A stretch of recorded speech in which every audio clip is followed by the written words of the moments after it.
અરવલ્લી જિલ્લાની વધુ એક ગ્રામ પંચાયત સમરસ થઈ। મોડાસા તાલુકાના ધોળિયા ગ્રામ પંચાયતમાં સરપંચ પદે બકુશી નવલસિંહ ઝાલાને સુકાન સોંપવામાં આવ્યું। નવરચિત ધોળિયા ગ્રામ પંચાયતની વર્ષો સુધી માંગણી કર્યા બાદ વિભાજિત ગ્રામ પંચાયત પ્રથમ વખત સમરસ થતા ગ્રામજનો આજુબાજુ વિસ્તારમાં આનંદની લાગણી પ્રસરી હતી। ત્યારે નવનિયુક્ત સરપંચ બકુશી ઝાલાએ સરકારની વિવિધ યોજનાઓ અને વિકાસના કામો થકી ગામ તેમજ વિસ્તારમાં તેઓ સેવા કાર્ય કરશે તેવો વિશ્વાસ વ્યક્ત કર્યો હતો। ધોળિયા ગ્રામજનોએ ગુલાલ ઉડાડી હાર પહેરાવી પ્રથમ સરપંચ બકુશીનું સ્વાગત કર્યું હતું। ગત રોજ ઉમેદવારી પત્ર ભર્યું હતું ત્યારે ધોલિયા ગામના આગેવાન બાબુસિંહ ઝાલા, જુંજારસિંહ, ભીખુસિંહ સહિતના યુવાનો ઉપસ્થિત રહ્યા હતા। Bureau report Kadar ડમરી। મારું નામ બાબુસિંહ મકવાણા છે। હું ધોલિયા ગામનો વતની છું।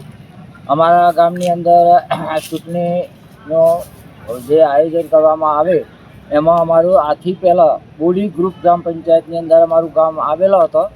એમાંથી પંચાયતનું વિભાજન કરી અને અમે ધોલિયા ગ્રામ પંચાયત અલગ કરેલ છે।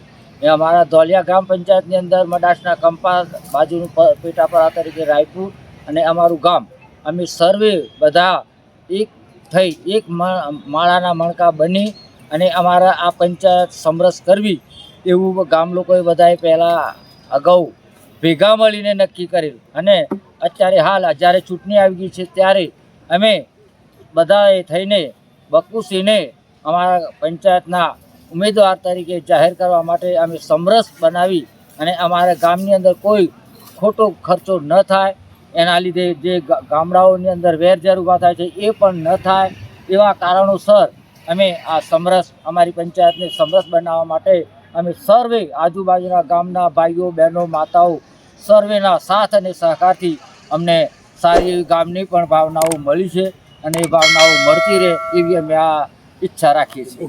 અને આ બકુશી નવલસિંહ ગુજારાને અમે જાહેર કરીએ।